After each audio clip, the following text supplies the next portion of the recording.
Enfoques geopolíticos. Este es un tema que está muy relacionado a lo que fueron las nociones y conceptos básicos de geopolítica que trabajamos en el año escolar pasado. Vamos a iniciar repasando, recordando lo que es la geopolítica y luego haremos énfasis en esos enfoques geopolíticos, los cuales fueron trabajados de forma superficial dicho año escolar pasado. La geopolítica viene siendo lo que es o son los factores geográficos y su influencia dentro de lo que son las decisiones políticas que se toman en un país y que influyen en el desarrollo de la vida de los pueblos. La geopolítica se encarga de estudiar dichos factores y asesorar a estadistas y militares y todas esas personas que tienen un rol, un papel dentro de dichas decisiones políticas en un país determinado. Antes de ese estudio y ese asesoramiento se deben tomar en cuenta los siguientes enfoques, iniciando con lo que es el enfoque marítimo. Debemos recordar que el mar es un elemento importante dentro de la vida de los pueblos desde épocas ancestrales y antiguas, ya que se constituye como una de las principales vías de comunicación entre los pueblos y también uno de los elementos que más recursos le brinda al ser humano. Dicha influencia del mar sobre la vida de los pueblos genera lo que es el establecimiento o creación de la geopolítica marítima, que no es más que el análisis, la proyección de lo que es esa influencia del mar sobre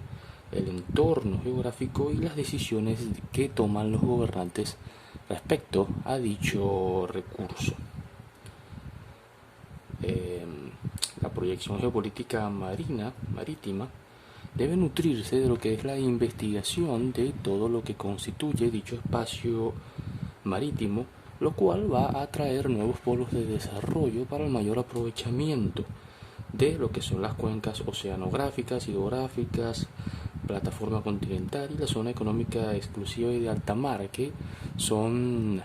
situaciones importantes dentro de lo que son las decisiones políticas que están relacionadas con esta geopolítica como tal. Entonces, dicha investigación trae nuevos desarrollos de nuevas actividades y oportunidades económicas y que influyen dentro de lo que son las decisiones de los estadistas y gobernantes. Debemos mencionar también que por los procesos de globalización de los estados hay, una especie de competitividad dentro de lo que tiene que ver con las economías y lo que son los conocimientos aplicados. Entonces, cada estado debe establecer una política de información, de brindar, de difundir lo que es esa amplia gama de información científica respecto a lo que se extrae del océano. Es básicamente responsabilidad de los organismos gubernamentales lo que es establecer las políticas marítimas en base a lo que es esta investigación y desarrollo de las actividades e información que brinda dicho elemento. Vamos ahora con lo que es el enfoque continental. Como mencioné en el año escolar pasado, después de lo que fueron o han sido los grandes sucesos en la edad contemporánea del mundo, quedó establecido en lo que fueron las denominadas megatendencias, que se las mencioné en dicho año escolar pasado, pero se las menciono. Esas megatendencias es lo que conocemos como 4 megatendencias, que son la mundialización o globalización, la regionalización supranacional, la continentalización y la localización regional y municipal. Es decir, esas megatendencias van desde el aspecto más grande, que es la globalización, lo global, hasta lo que es lo regional y lo más pequeño a nivel geográfico y poblacional. Podemos decir también que hasta el momento en el mundo actual se han perfilado lo que son 3 grandes dinámicas relacionadas a esta geopolítica continental: la americana, la europea y la asiática. Todo esto obviamente según lo que son los sistemas políticos y económicos, lo que nosotros conocemos como esas dinámicas continentales. qué se necesita o qué características se deben reunir para que se genere una nueva dinámica continental. Pues son las siguientes. Primero que todo, debemos tener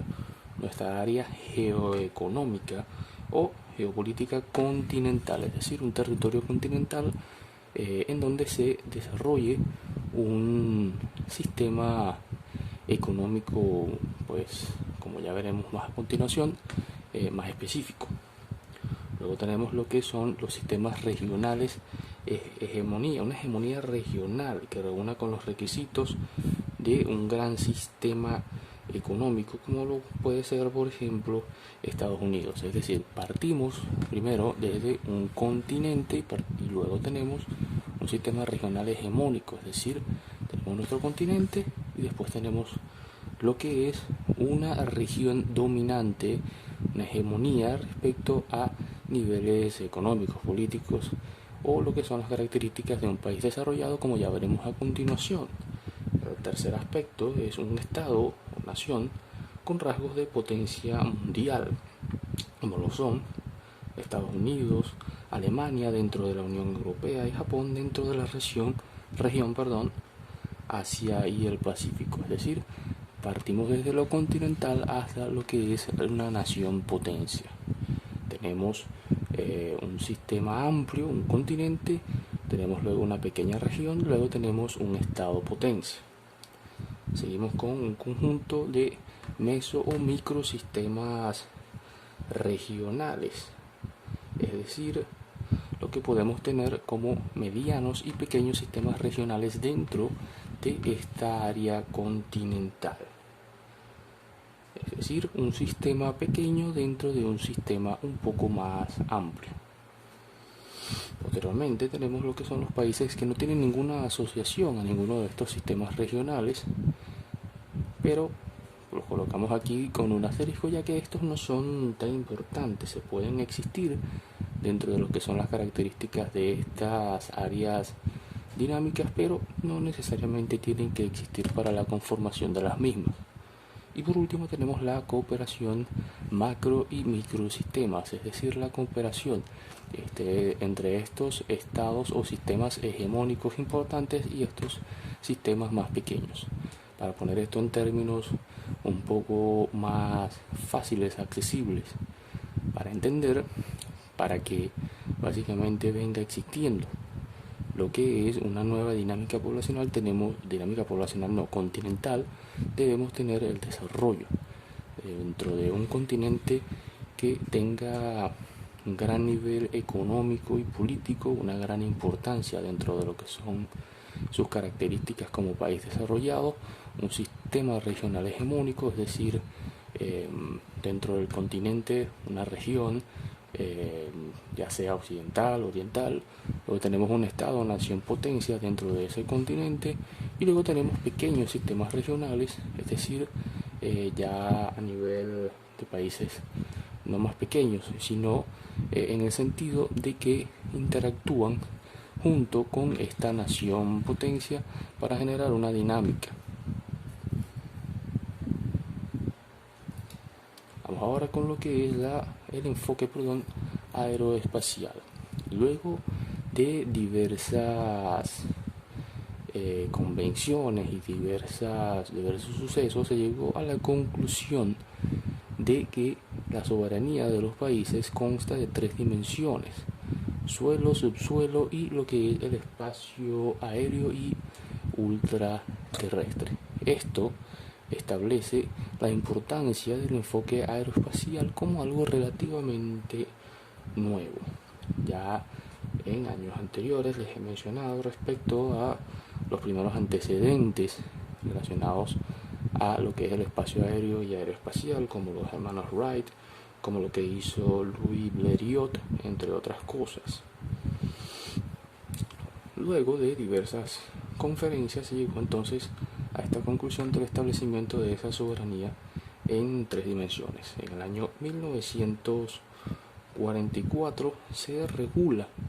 lo que es el libre tránsito en el espacio aeroespacial, pero con ciertas normas. Esto viene constituyendo lo que es la geopolítica espacial, que nos dice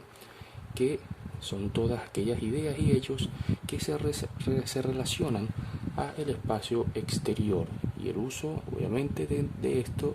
en lo que son las decisiones políticas que rigen la vida de los pueblos. El espacio, por ahora, brinda o tiene un potencial informativo extraordinario, ya que apenas, como ya les he mencionado, se ha tocado la superficie de toda la información potencial que el espacio exterior nos puede brindar. Toda esta información va a tener distintas aplicaciones que pueden ir desde lo geográfico, lo militar, inclusive lo económico, con la aplicación de satélites que sirven para telecomunicaciones, hasta inclusive la localización de nuevos sistemas espaciales o nuevos países con características similares al planeta Tierra. Todo esto regulado dentro de lo que es la geopolítica espacial y lo que lo pueda brindar a las decisiones políticas. Tenemos ahora lo que es el enfoque de recursos. Luego de diversos sucesos en la edad contemporánea relacionadas a conflictos bélicos, a situaciones de terrorismo, a conflictos entre países de distintos tipos, no solo militar, sino políticos e inclusive civiles dentro de cada país, el mundo queda configurado en lo que son las relaciones internacionales con el debilitamiento de lo que es el multilateralismo que había surgido luego de 1945. Empiezan a lo que es el resurgimiento de lo que tiene que ver con el nacionalismo, que se centra en lo que son las políticas militares de cada país, es decir, casi siempre un nacionalismo fuerte va de la mano con lo que son políticas militares bastante agresivas. También tenemos lo que es el nacionalismo, que se expresa de forma más energética, más individual, lo que nos va a generar lo que es dicho del debilitamiento del multilateralismo y la aparición de la bilateralidad e inclusive la unilateralidad dentro de lo que son las relaciones internacionales. Esto obviamente en lo que tiene que ver con el enfoque de recursos establece una mayor competitividad por el control, que genera rivalidad, control de todo lo que son los recursos, sobre todo los que están relacionados a la energía de hidrocarburos, la energía generada por hidrocarburos y la rivalidad en torno al acceso a dicho control por dichos recursos. Esto obviamente va a generar rivalidad de tipo política, va a generar que los comportamientos a nivel político sean más unilaterales, ya que cada país está básicamente velando por su propio bien, por su propio destino, debilitando, obviamente esto relacionado al debilitamiento del multilateralismo, que es básicamente la cooperación o la toma de decisiones tomando en cuenta diversos puntos de vista. En este caso, la colaboración internacional entre diversos países está cediendo a la práctica individual de cada país. Esto obviamente tenemos como control político, como rivalidad política, lo que es un mayor control de lo que son los recursos. Obviamente ecológicamente esto va a tener una consecuencia negativa,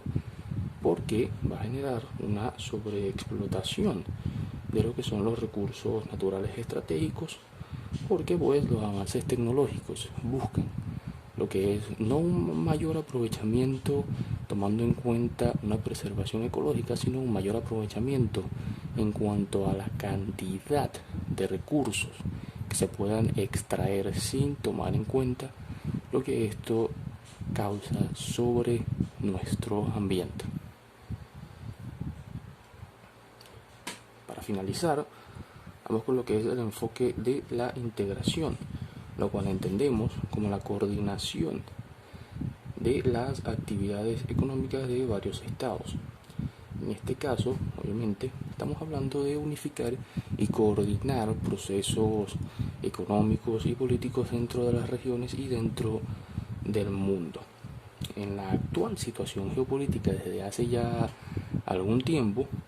lo que es la integración está marcado por una gigantesca puja por la hegemonía mundial entre esas tres tendencias que ya les mencioné anteriormente, esas tres áreas dinámicas,